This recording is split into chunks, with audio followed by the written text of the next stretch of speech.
If you love seafood, this recipe will definitely steal your heart. Today we are making a super quick and easy prawns roast made with just a few simple ingredients, so you don't need to fuss with the long preparations or fancy ingredients. Even if you're a bachelor or a beginner in the kitchen or just want something quick and satisfying, this recipe is perfect. So let's dive in and make it tasty and quick. Firstly, I have around 400 grams of medium sized prawns here. We'll start by marinating them with a little salt, some turmeric, Kashmiri red chili powder, and the juice of half a lime. I ended up adding a whole lime, so it turned out a bit extra tangy, but I would say half a lime would be perfect. Make sure to mix everything really well so that the spices coat the prawns evenly. Once that's done, let them sit in the marinade for about 20 to 30 minutes. This gives the flavors time to seep in while we prep the rest of the ingredients for our quick and delicious prawns roast. Next, I'm going to make some fresh ginger and garlic crush.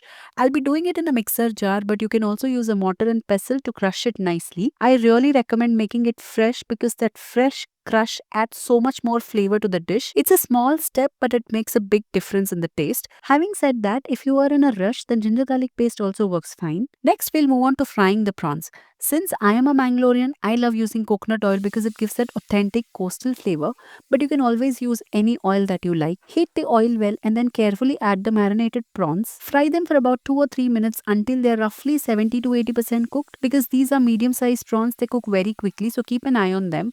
Overcooking can make them rubbery. As they fry, prawns will start releasing their natural juices into the pan. That's a good thing because those juices are full of flavor and will make the dish even tastier later. Once the prawns are almost done, remove them from the pan and keep both the prawns and the flavorful juices aside. We'll use those juices in the next steps to enhance the taste of our dish. Next, in the same pan, add about a tablespoon of oil. Once it's hot, add one chopped onion and fry it for a minute until it starts to turn translucent. Then we'll add the fresh ginger garlic crush that we made earlier and fry it for around 1 or 2 minutes until the onions start to turn a nice golden brown and the aroma fills the kitchen.